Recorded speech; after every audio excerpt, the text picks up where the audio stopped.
Okay, broadcast is starting. Good afternoon, everybody. I see people are coming into the webinar now. I'll just give everybody a chance to start logging in.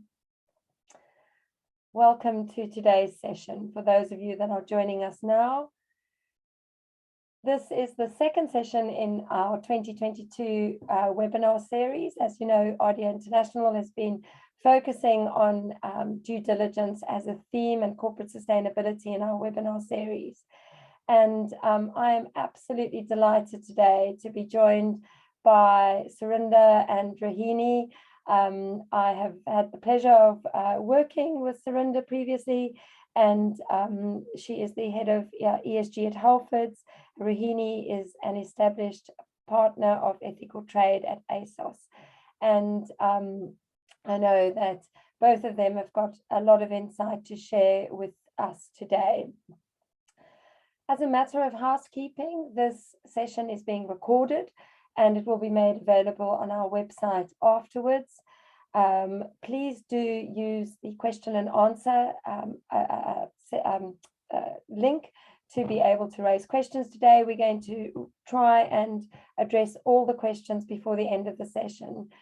We are going to end 5 minutes earlier just to enable both Rohini and Surinder to attend meetings that have come up. So with that in mind, we will also try and stick to our time for each of us.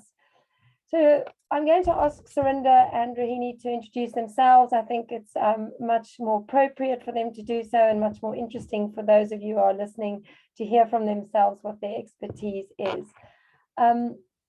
Just in relation to RDA International, for those of you who haven't joined our webinar series previously or don't know who we are a specialist sustainability, business and human rights consultancy with expertise in modern slavery.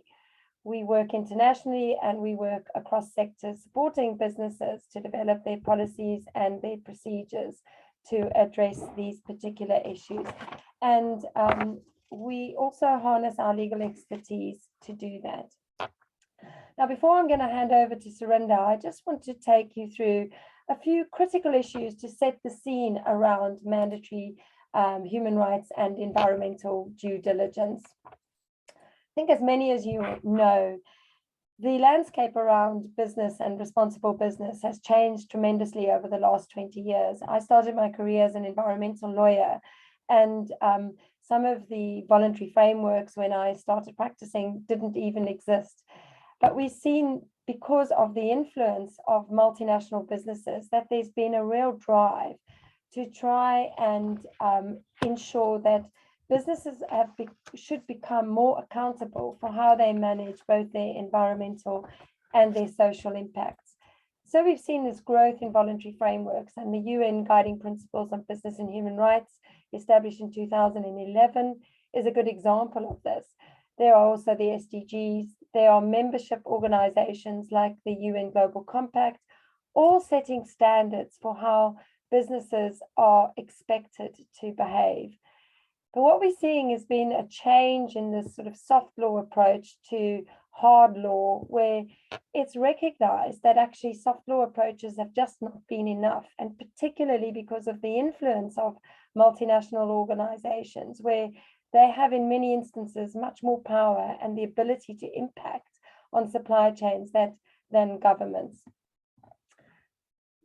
The slide that is on the screen now is just a depiction of some of the changes in the law around human rights and environmental issues that have taken place since 2015. And you can see that there is a mixture. Some of them are focused on environment, some are focused only on human rights, but increasingly they focus on both human rights and environmental issues. And I think many of you that are interested in this or have been following this or have had to start following this from a business perspective is that you're probably aware that the changes in the due diligence legislation have been at both national and EU level. And there has been a particular focus around supply chain, both environment and human rights issues, but also a focus on child labor, on conflict minerals, increasing focus on directors' duties, and what we're seeing now around timber and deforestation, both in the UK and at EU level. Now, I don't really have time today to talk very much around the scope of the proposed EU draft directive on corporate sustainability due diligence. I think that what is critical, though, for those of you who are listening, is really coming to grips with the extent and the scope of the proposed directive, both in relation to your own company. And it might be that your business isn't actually doesn't actually fall directly within the scope of the directive, but you may find that a number of your customers might be starting to ask how you are able to demonstrate compliance with the directive so that you can still trade. And we've seen that with a lot of companies recently who are not necessarily falling directly within the scope of the directive, but who are concerned that they need to actually address the issue so that they can ensure that their customer base is protected. So the value chain scope of this directive is important. I think the other element that is important to recognize is the focus on directors' duties and how that is being encompassed within the regulations. There is also, of course, the emphasis on both environmental and human rights due diligence. And there is a lot of detail around what businesses are going to have to do to manage that. I think it is also worth noting that there is a climate change obligation. So again, bringing together this idea of managing both your environmental and your human rights impacts in a positive way. I know Surinder is going to talk about due diligence in a more practical way. For you, again, for those of you listening, if this is the first time you've come across this diagram, it's drawn from the OECD guidance. It's a very useful mechanism to use as a framework to think about how you might develop your environmental due diligence framework and how you might embed it within a business. As each of those elements will have particular things that you have to address. And when you look at the EU draft directive, there are some particular requirements around that circle that you will have to have a think about. What kind of steps can a business take to start mitigating its risk in relation to due diligence? I think a critical step always is to start with, what do you have in place? You can't address things unless you know what your gaps are. So I think actually understanding what your gaps are is a really critical first step.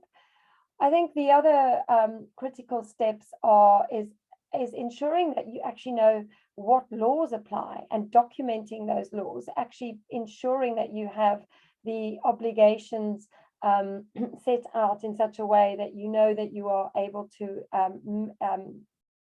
manage the compliance and address the gaps in that. And having perhaps a central legal register would be quite useful to do that. And it's something that we have got in place to bring all the laws together in one place for an organization and to do a compliance assessment around that. And I think it's important to know how you address that before you talk about best practice. I find that a lot of companies are talking about best practice, but don't even know what the law is. So, you know, kind of making sure that that mismatch is sorted out. Another critical element is to what extent does your due diligence align with international standards and the UNGPs? It's very important to have that in place so that it's not just, you know, kind of random way of addressing your framework. A critical element is resource.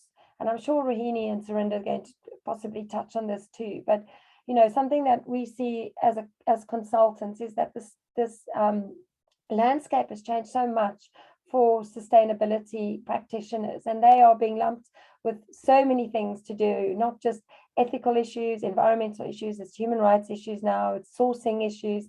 And actually the draft directive recognizes that appropriate investment needs to be made by organizations to really address these issues. So getting to grips with what resource you have internally and what you might need in addition to that is a really important step.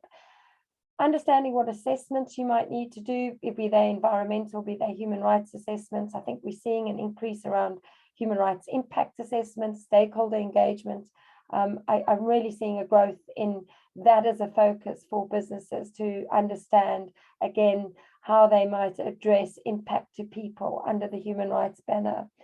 And then looking at how you report on these things annually. Again, if you don't understand what you have in place and you don't actually report on it, you can't measure your effectiveness, and you can't have established KPIs to show and demonstrate to your investors and to your lenders that you are taking appropriate steps. So I'm going to stop there. I think that's a real canter to set the scene, and I'm going to hand over to Surinder. So Surinder, if you can introduce yourself. And that's great. Thanks, Colleen. And thanks for inviting me along to today's session. So hi, everyone. My name is Surinder Sond. I'm the head of ESG for Halfords. For those of you that don't know us, we are the UK's largest retailer of motoring and cycling products and services. I joined the business back in November, and prior to that, I was the global head of sustainability for a FTSE 100 manufacturing company. I was there for about 13 years or so. So new to the world of Halfords, but not new to the world of sustainability. But for today's session, rather than do a bit of a show and tell, I thought it might make more sense just to draw on broader experience and talk a bit around the challenges of just setting up due diligence. And I know this session specifically on human rights due diligence, but before we even get to the detail of supplier engagement, leverage, grievance mechanisms, all of that fun stuff, I think there's a whole range of challenges to tackle before we've even got there. Colleen, could you move to the next slide, please? So challenges, where to start? Because let's face it, there are a lot of them. But I think if we take a step back, and for many of us that have been in this space of sustainability or ESG for the last few years or so, whether you like the legislation or the regulation that's come in, I mean, there's always more that could be done. It could be written better, the penalties could be better. There is more work to be done, but like it or not, I think it has had traction in getting sustainability or ESG issues to the board and to the exec, to the point where sort of 10 years ago, there's certainly not conversations that I was having to the frequency that we are now. So they have served a purpose, but actually, I think we can all acknowledge there's a hell of a lot more to be done. But going back to the exec and the board, I think it's fair to say that one of the biggest big picture issues they will face is competing priorities. So I don't know about you, but I think many of these issues have come to a head at a similar time for boards and exec teams. So Colleen listed that time frame in terms of what's come in recently, but we're looking at mandatory human rights, mandatory environmental due diligence, human rights reporting, modern slavery statement, Modern Slavery Act. We've got the task force on climate-related financial disclosure, conflict minerals, non-financial reporting requirements, diversity targets, and that list goes on and on and on. And it does become a case where all of these issues are competing priorities. And they are priorities because all of them are just as important. So it's really difficult then, I believe, from an exec perspective or board perspective, where maybe this is the optimist in me, but I haven't met a board or an exec team that don't want to do the right thing. But when all of these huge issues are competing for airtime, for resource, for financial support, I don't think it's any wonder that businesses are quite often slow to respond. I'm not excusing it, I think it's good to acknowledge it. So where are we now? I think in this decade now of what really needs to be decisive action to really shift the needle on the UN Sustainable Development Goals, the various net zero ambitions that we've got, I think as sustainability practitioners, we almost need to be working smarter, and we need to go beyond compliance, so beyond the requirements of the mandatory regulations coming in, if we ever want to see this shift sort of fast enough in this decade where we really need to be going faster. So whilst I do sort of acknowledge and embrace the regulation coming in, I would challenge us as sustainability practitioners to look beyond the regulatory requirements, look beyond what compliance looks like, like, and really do more to go sort of above and beyond compliance. And I do think in doing so, and if we can do so in a consistent way, it does help to sort of manage this issue of competing priorities. And I'll come on in just a minute to talk about, may not be the only answer, but what we at Halfords are trying to do to tackle this first challenge, let's say. I should point out as well, obviously this list is absolutely not exhaustive. There are so many challenges. In the time that we've got, I've just picked the top 3 that I think are worth discussing and may resonate with some of you on the call as well. So lack of awareness, I think Colleen's already alluded to the fact that there is a real need for boards and exec teams to sort of recognise their responsibility and quite often legal obligations in understanding these issues. But I guess this talks back to that competing priorities piece. In the 5 months I've been in my role, I've tried to upskill the board on TCFD, climate risk, scenario analysis, human rights, environment, and they're all topics that, you know, again, a year or 2 ago, we probably wouldn't even been going to, or would be 1 a year. It's now monthly. So what is the right framework to get boards and execs the right training, engagement that they need? Because quite frankly, in order to drive this within the organisation, they need to understand their obligations, but also need to be able to challenge in a meaningful way to ensure we continue to drive improvements and have sustainable solutions. It doesn't obviously stop with your board and the exec. It's also the piece around relevant functions that all have a part to play in setting effective due diligence, because believe it or not, it's not just the job of the ESG managers or sustainability practitioners. And I'm going to pick on HR, so apologies now if there are any HR practitioners on the call. But that for me is the one area of the business that often we're talking about human rights and very quickly it's, oh, that's not, you know, that's not an HR issue, that's a supply chain issue. And that needs to change. We're talking about people, but I think there's a fundamental disconnect between where quite often human rights sits. The fact that it's a people issue and quite often people teams can't see that is a real problem. So not saying, sorry if I'm picking on HR colleagues, but you know, I think there's more to be done cross-functionally to get that awareness up. And then the last one that I wanted to touch on, and again, please do shout if there's anyone that's got a different opinion on this one. But I do think there's a bit of fear that sits around human rights, particularly human rights due diligence. The fear of saying the wrong thing, doing the wrong thing, upsetting the wrong people, negative press, reputational issues, litigation. And that's not to say they're not founded. There's reasons why that fear exists. But I think going back to the point of this decisive decade now that really needs momentum, fear can't be an excuse. So really for me, this is understanding what the problems are, where the gaps might be, where there's opportunity, look to improve, look to strengthen. And this has to form a process of continuous improvement. It can't be a case of, yes, we have DD in place, someone in supply chain does that once a year. This needs to be embedded into business processes. And really, it may not get rid of the fear completely, but I think we need to do more to really move that sort of shift forward. So what I was planning to do is just go into a bit more detail about this competing priorities piece. Colleen, can you shift one more slide, please? So this is the last slide for me. I think anyone that's ever worked with me or working with me currently is probably sick to death of me flashing this slide, but I don't apologise for it. This has become almost the North Star for me. It's not new. I hope it's not new to the callers listening in today, because this is based on the OECD guidelines. You'll have seen Colleen flashed it up a couple of slides before. I have tweaked it ever so slightly, but this is exactly as we are currently using at Halfords. And we're actually using this as a framework to embed ESG more broadly into the organisation. So we're not looking at this as just human rights due diligence or just environmental due diligence. We're looking at everything through this lens. So health and safety is, diversity and inclusion is, environment is, and the list goes on. And the reason for that, and again, I think, you know, there's lots of standards behind this. I'm not saying this is the best one, but when we're managing these issues, going back again to the board and the exec, who obviously we need to engage with on this, quite often it's all done in such disjointed, desperate ways. So you have this issue of competing priorities. One person's covering TCFD, one person's covering human rights, etc.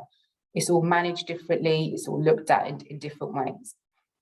And actually, I think if we looked at ESG and sustainability more broadly in this holistic way, which I guess is a requirement of the corporate sustainability DD piece coming in, it gives us the opportunity to really assess risks and opportunity holistically.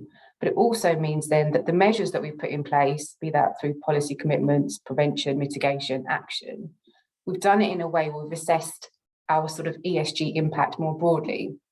And for me personally, I think this is brilliant. And then really saying, actually, we have prioritised.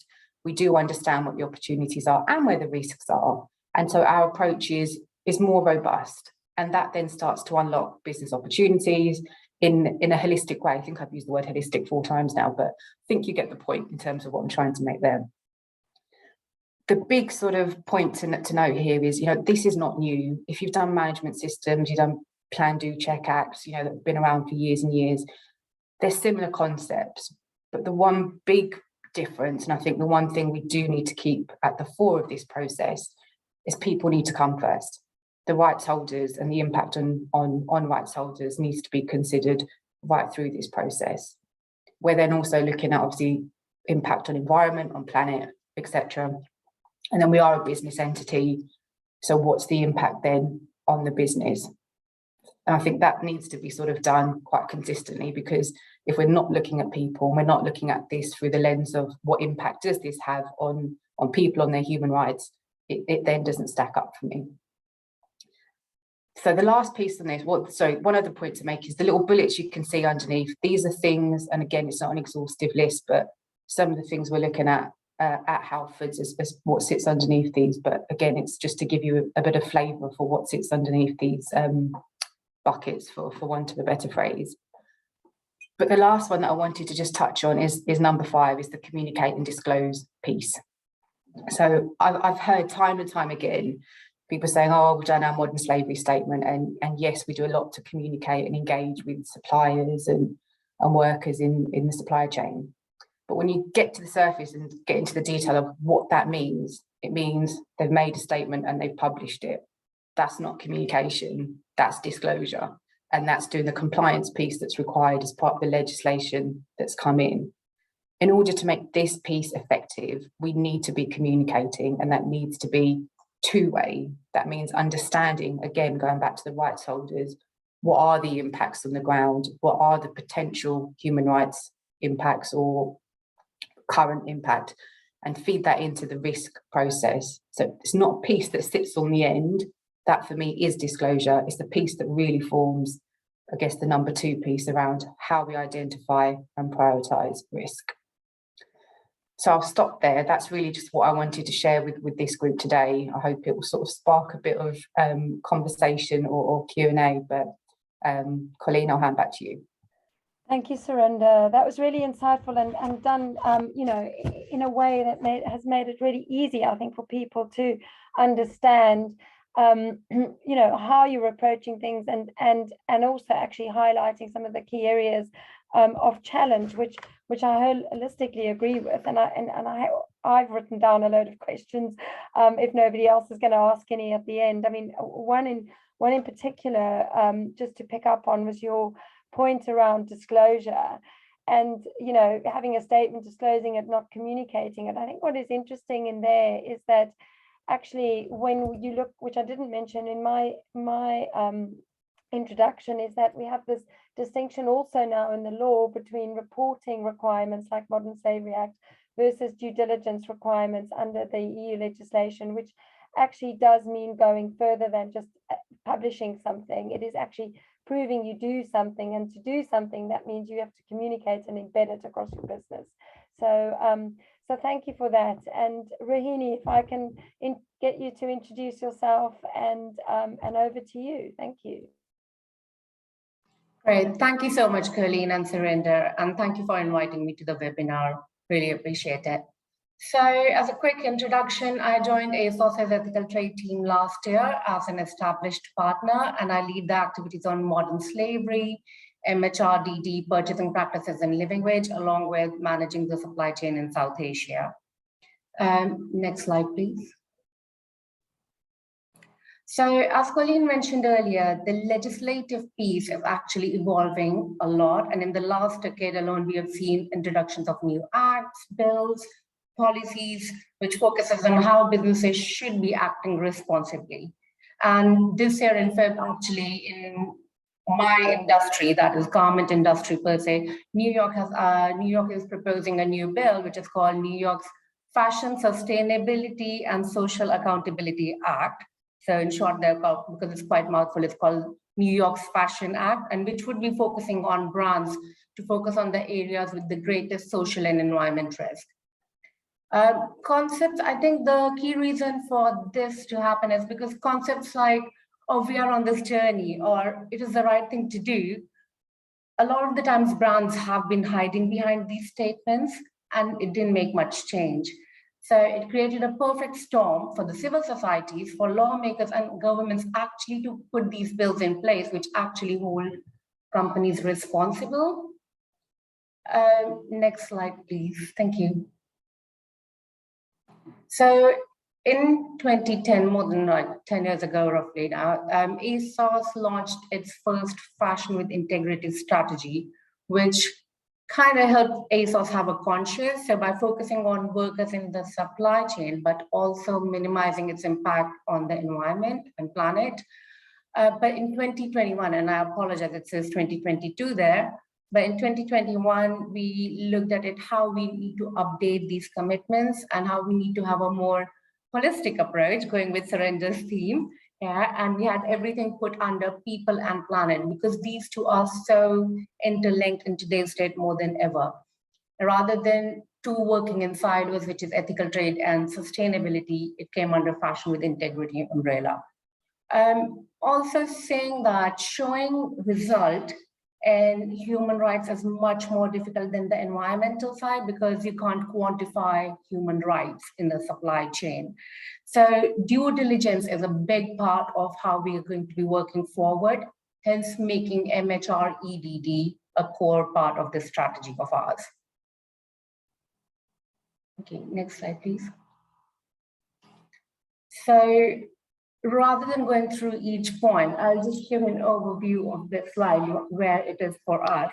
For many businesses, yes, everyone has a conscience and probably no one is going out of their way to do malicious things, but a lot of the time, the right thing is done because it is linked to a reputational risk. One of the key things when we started lobbying for mHREDD was like, we were actually asked the question about, why do we need this when we've already got a Modern Slavery Act? It was simply because in Modern Slavery Act, there is no legally binding agreement for companies to actually show what has been done or where we are going with this. So, and in actually, when we started doing research, it showed like nearly 40% of the companies who have put a modern slavery statement, firstly, some of them were quite clever. They were repeating on biannual basis the same statement. So you're like, okay, we need to start moving forward on this. So the law actually, which we are lobbying for heavily, is going to look at how businesses are putting those policies in due diligence, actually making those policies into process, and what is our role and how we're going to do it. And if the harm is done, what approach did the business take to actually work on that and going forward mitigating it. In 2021, in April last year, ASOS's then CEO, Nick Baton, did an op-ed piece for the Times asking for mHREDD law to be there actually to strengthen the Modern Slavery Act. And the way we are looking at it is not different to Modern Slavery Act. The two are combined. You need the mHREDD would become your actual factual piece of the Modern Slavery Act. And then in October 2021, again, we started lobbying for it. Sorry, next slide, please. So, I'm sorry.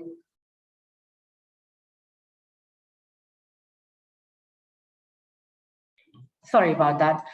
So how does it impact stakeholders? When we looked at it, and we've got actually quite a big list internally at ASOS, but the 4 key areas which we looked at was workers. It provides workers to justice platform and actually holds business accountable.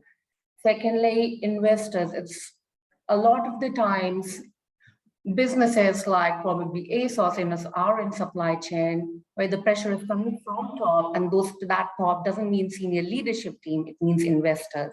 So having them making responsible business choices, which actually puts planet and people over profit, would help create that level playing field for businesses, and also give that platform to civil societies to actually hold businesses responsible if where we are unable to move forward on it. I think that's it, right? From my side, sorry. Yes. Thank you, Rohini. That's really interesting. I mean, actually, from a historical point of view, the point you make about ASOS really lobbying for mandatory human rights due diligence is not unsurprising, because I remember, you know, my first encounter was with ASOS and your team was when there was a discussion around the Modern Slavery Act and what that would look like. And then even at that point, which is over, you know, 10 years ago, well, nearly 10 years ago, you know, there was a very strong drive to try and ensure that there was appropriate penalties, that there was appropriate provisions around holding business accountable. And I think that, you know, what you're suggesting is simply an extension of that conversation that started quite a long time ago.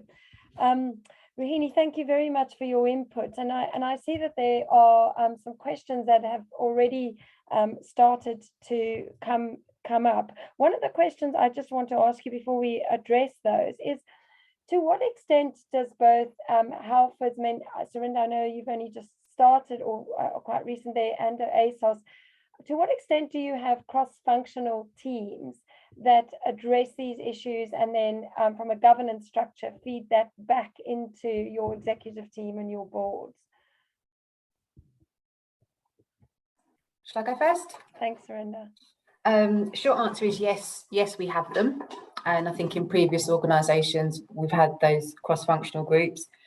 To be completely critical, they're not perfect. And I think a lot of that piece that I talked about, awareness and training, and for those cross-functional groups, you know, people are coming in at this, again, with conflicting priorities. They've got their agendas. Some things are not understood equally. So yes, we have them. More to be done to get people on an even footing in terms of talking about some of these issues. And for me, I guess real crunch comes into when issues arise and how those cross-functional groups are able to work together to resolve whatever's coming down the line. So thanks, Surinder. And Rohini, do you want to add to that? Yeah, so pretty much echoing what Surinder said, but also I think now more than ever there is an appetite to learn and actually make those changes. So doing those training pieces internally, we've noticed, and there's more demand than ever, that, you know, while we don't understand 100%, so I'll say from a commercial side, they're like, tell us the red flags you want us to look at. And those conversations, even though they're a small conversation, they help us make the change. And do you, and sorry, Rohini, do you actually have a group that is set up across the whole of ASOS that deals, or is like a human rights group or a environmental group? Is it a cross-functional group?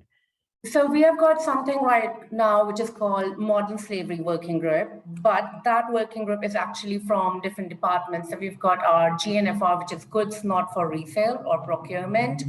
On operations would be PX or HR in normal terminology. On supply chain, and then logistics. And these are the 4 key areas which makes actually ASOS's business. So we've actually got that working group, and the remit of that group would now grow, adding the environmental aspect in as well, and the HRDD aspect, rather than creating a new group. So yeah. Okay, no, that's interesting to know, because I think that sort of cross-functional learning is increasingly something that I think is necessary when you're going to address, like, as you know, Surinder's also alluded to that, bringing together the thinking around environmental and the human rights aspect. One of the questions that have come in is, Surinder, what do you consider the S in ESG to stand for? From Halford's perspective, is it in the list you put under the competing priorities? No, so I haven't listed out what the S means. I think the competing priorities are just a glimpse, I guess, based on the regulatory landscape, what some of those conflicting priorities are. For us, the S focuses around diversity and inclusion, human rights, health and safety. So I don't think, other than human rights, we've really touched on the other two too much today. So no, it's not, is a short answer. Thank you. And this could be a question for both of you. For monitoring, are audits enough? How do you know your audits are rigorous enough to capture indicators of human rights or environmental risks in the supply chain? I'll go first. So the answer is audits are never enough. And probably all my audit peers on this call would agree to that. And that's why, so I'll give an example. Recently, there was a report launched by mHREDD and Asia Flowage, which looked at gender-based violence and harassment in India in the garment factories. And some of the findings in that report were shocking, like the women, because of COVID, they were losing jobs and they were told all of them need to go through ultrasounds. If they're pregnant, they can be dismissed easily. None of this ever came out in any audit report. So actually, I think one of the key things we are working on is creating those partnerships on the ground. ASOS, I'm not an expert on everything, but I can work with those experts on each and every topic. And one of the key things which we are looking at as a part of our Fashion with Integrity is having those independent monitoring committees on the ground, and that will be with NGO bodies who will actually help us move forward on this. Creating that safe space for a worker which should be part of our grievance mechanism, where they can report the issues they have without actually thinking or feeling that there will be repercussions from that side.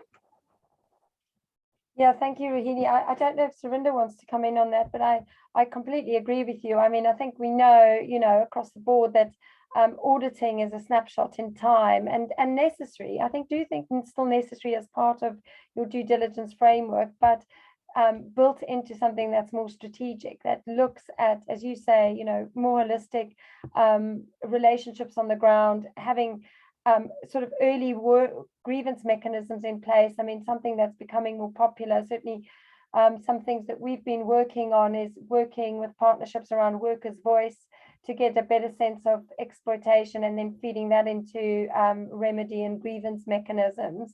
I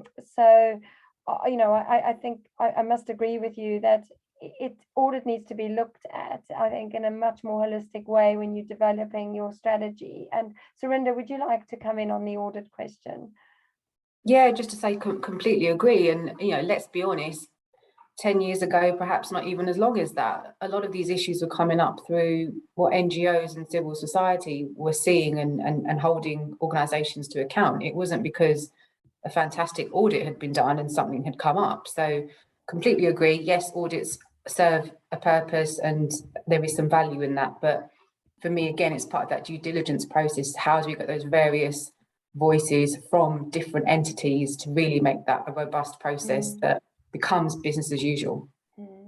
And actually, the other point to audits, and I don't know if both of you want to comment on that, but what I'm also seeing increasingly is that, having audits and findings is one thing, but actually knowing and how you're going to react to that, and how, what is the kind of remedy procedure? What is the, I think, Rohini, you also used the phraseology about not doing harm, or understanding if you are doing harm, how you might address that.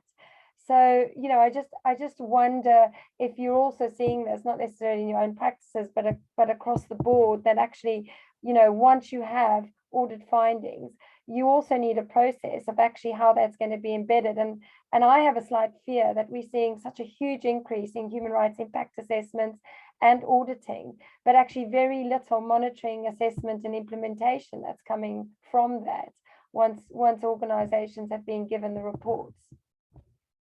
Either of you want to comment on that? Okay, so I'll go first. What we are trying to do, we have two approaches, like probably most of the businesses do, a reactive approach and a proactive approach. When an issue has happened, what we are working on it is our reactive approach, and that is where access to remedy plays a massive role, and us working with the right stakeholders on the ground helps us form what is the right thing to do at that particular time for those workers. Whereas the proactive approach we are focusing on is actually creating a grievance mechanism where workers have that space to come forward. So in Mauritius, we have worked with Anti-Slavery International and the local unions on the ground to create a center for migrant workers, because there are a lot of Bengali workers in the country. And what we noticed was some of them used to give money to get the job there, and then they were getting paid less than minimum wage. So creating that safe space, which is not owned by us, but actually by third party, to move that forward. And what is our role then when we come to know about those issues is how we are looking to work on it. Thanks for hearing. Sorry, I was just going to say, I think the partnership with actually people on the ground who are expert at it and are like basically more than subject matter expert, or actually regional matter expert is really important. Yeah, I tend to agree with that. Surinder, did you want to come in on that point? Yeah, only from, I guess, the corporate point. I think you've touched on this, is that, when those issues start to come in, and we've talked about, do we have the right cross-functional teams and all of that sort of governance in place? But I think that is hugely important, because again, if we have this, I'm going to use it again, this holistic approach, it's difficult to have a human rights person just dealing with human rights, or an environmental issue that goes to the environment team. So it's almost, how is that corporate governance structured internally to ensure that whatever response is happening on the ground, either with an NGO or from grievance mechanism, whatever it might look like, is done in a way that is consistent and holistic, and actually does more to serve the sort of business as usual need for this. It's not just the job of the supply chain team or the community team to look at responding. So yeah, I agree with you. And I think that there's going to have to be a lot of maturing around that element of supply chain management. If you look at it from a practitioner point of view, but if you also look at what the law is requiring around remedy mechanisms and grievance, I'm sure that's going to have to mature in the next 5 years. Another question that's come in is, how far beyond tier 1 suppliers is it practical to extend due diligence? How deep within Halfords and ASOS do your programs go? So when we talk about supply chain, we basically map it throughout. So for example, our sustainability team and fabric team is working on mapping the mills. And in a nutshell, our ethical trade program is applicable to all our supply chain. It is not only for tier 1. Mapping has been a big part of it, and now we are rolling out our revised, I would say, audit methodology to all the tiers right now, tier 1, 2, and 3. And the details of how we call our tiers is on our public domain website. But yeah, we are finding issues mainly around tier 3, and by tier 3, I mean smaller units like home workers. Because where you've got fabric mills, again, they're part of so many big programs that it is fine, and we are like, okay, this is what we need to do and not do. But where we are working with home workers or those smaller communities, that's where I think the risk lies, because the whole concept of, well, a child working at doing this is better than child going in prostitution. And this is actually a conversation which I had with Surinder yesterday. 2 wrongs doesn't make one of them is right. So it's a big piece of that side of work where we've got smaller communities and say contract workers, informal labor is where the focus is. Thank you, Rohini. And Surinder, would you like to comment on that? Yeah, so from a Halfords perspective, I think it's fair to say we're in the process now, I won't say starting in, but almost starting in to relook at how we look at tiers. We've just redone our global sourcing code, which in essence is applicable to everybody, but really that mapping exercise of really going back to source has only just started now. So it's better in some parts of supply than others, but I think we've still got work to do there. And out of interest, I mean, the two things that, from my perspective, that I find interesting in that question is also, of course, the fact that based under the value chain sort of emphasis of the laws, and actually the German law is also pretty much supply chain focused, not necessarily value chain focused. The drive is that you are going to have much more visibility around your suppliers beyond your tier one suppliers, where a lot of organizations stop because they say they don't have leverage, or it becomes difficult to try and look beyond your tier one suppliers. But I do also wonder, to what extent, to be able to do this, do you need to rely on really effective data that is visible for you to be able to map and to be able to address issues? Do either of you have a view on that as a question? My background's in economics, so anything to do with data, I welcome. But let's be honest, to get traction in business, and I'll keep going back to that exec and corporate piece, the data speaks volumes, doesn't it? And I think if we want to make that shift and genuinely do, one, the practical work that's needed on the ground in understanding supply chain, but then actually tracking that and reporting that back inwards and outwards, the data does matter. But again, that's add to the list of challenges, which we haven't, I didn't do an exhaustive list at the beginning, but it does matter. But there is a huge challenge around getting that, the accuracy of that. And again, just to sort of touch on environment, yes, that value chain pieces are needed across the piece. Scope 3 has become, finally, is given it the importance that it needs. But even that, tracking something like emissions data, which arguably is easier, is still a huge challenge. So yeah, it's a long way of saying, yes, completely agree with the importance of data, but I'm not sold that we've got the right systems and processes to give us the data that we actually need to make meaningful change. Yeah, Rohini, do you want to add anything on the data piece? So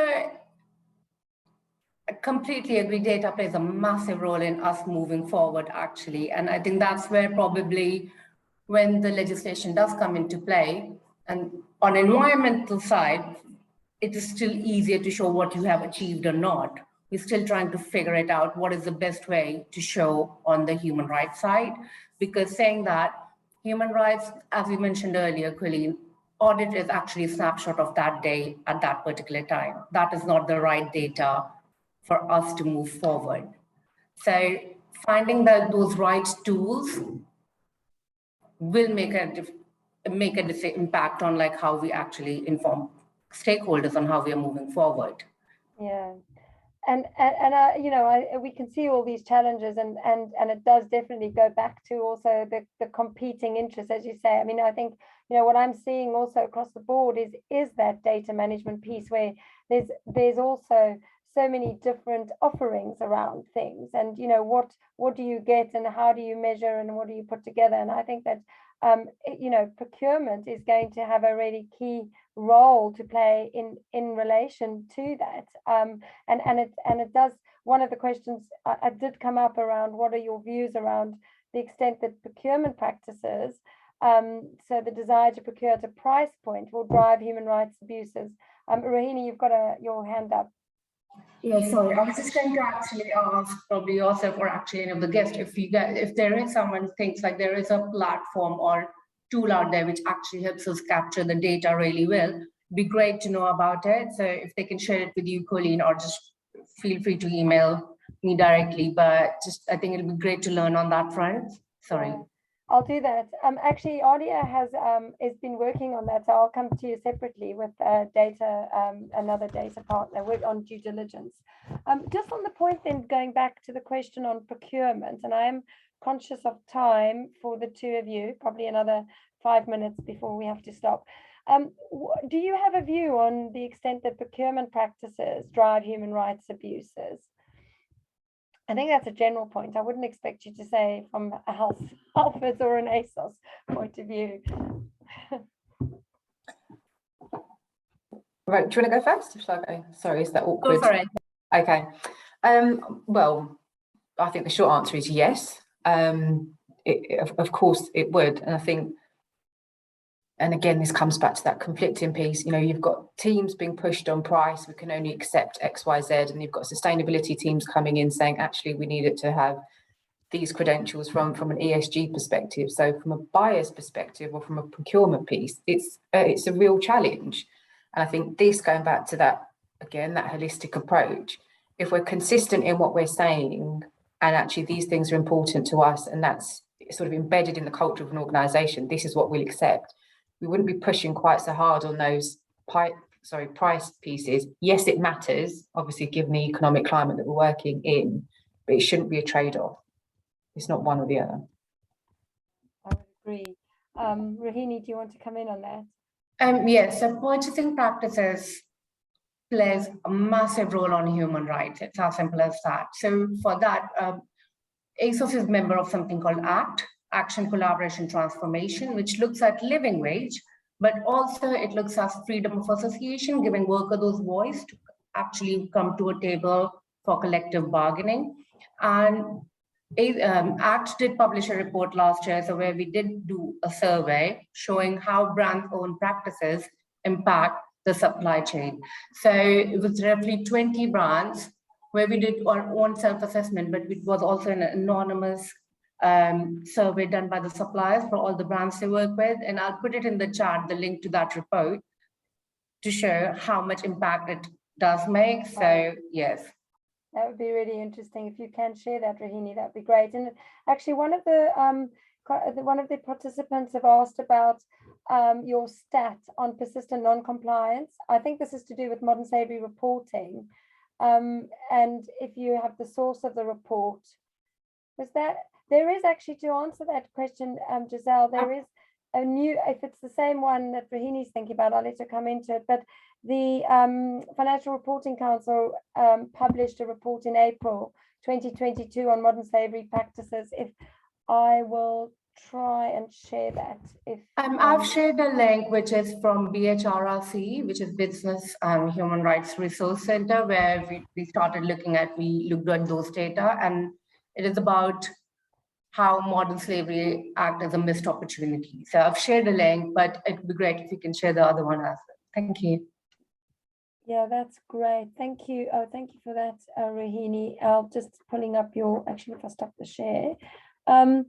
What about, sorry, there were some more questions. I think there was one particularly, we'll take it as a last question, please. Or how do you manage the cultural shift, the cultural change needed to shift today's understanding, I love this question, of risks and risk assessment, restricted mostly to risks for a company, to extend to risks for people and the environment? That's an excellent question. Colleen, sorry, can you repeat that? I lost you just at the very beginning. Sorry. Oh, sorry. Is that me? The question was, how do you manage the cultural change needed to shift today's understanding of risks and risk assessment, restricted mostly to risks for company, to extend to risks for people and the environment? Brilliant. Can I jump in then? Yeah, I love that question. Yeah, me too. And I like that it sort of starts with a cultural change, because let's be honest, that's absolutely what's needed. But from a practical perspective, I've used the TCFD requirements before they became mandated, so over the last few years, to really push almost the requirements of what TCFD is asking, but then shoehorn everything else in the same way. Now, TCFD is quite, I'm not sure if everyone's familiar with TCFD, Task Force on Climate-Related Financial Disclosure. Yeah. That is a mouthful. But the guidelines against that set some quite a strong framework for how to do it. But once we've done scenario analysis, looking at, climate impact on our business and supply chain, with the same sort of vein, we've just looked at, okay, so what's the impact on people? What's the impact on customers? What's the impact on colleagues in that sort of way? Not the best. I'm sure there are other methods of doing it, but that's really, really helped in getting certainly the risk guys behind that agenda. Thank you, Surinder. That's really helpful. Rohini, did you want to add anything on that? So for us, the cultural change, how we are trying to build through our Fashion with Integrity strategy. And it is now, we are at a process right now, which is it is being rolled out to actually make it part of everyone's role and responsibility, because it is not only ethical trade team or sustainability team or responsible fabric teams who can deliver the change. So when it is actually all of us working together towards that change, that's when we're going to see it making it happen. Thank you. It's 25 past. I promised both of you we'd stop to give you a chance for a cup of tea before your next meeting. Thank you so much for your time. Thank you, everybody who's been here today, for the many insightful questions. I'm sorry we couldn't get to all of them. The recording will be available. Please do sign up for our next one, which is going to focus particularly on chocolates and the chocolate sector. We've got some great speakers coming into that one. And if you have a really particular question, I'm sure either of the participants or myself might be able to answer that if you send the questions to me. And wishing you all a really good day and stay safe. Thank you both again, Surinder and Rahini. Thank you. Thanks, everyone. Thank you. Bye-bye, everyone. Bye-bye. Bye. Bye.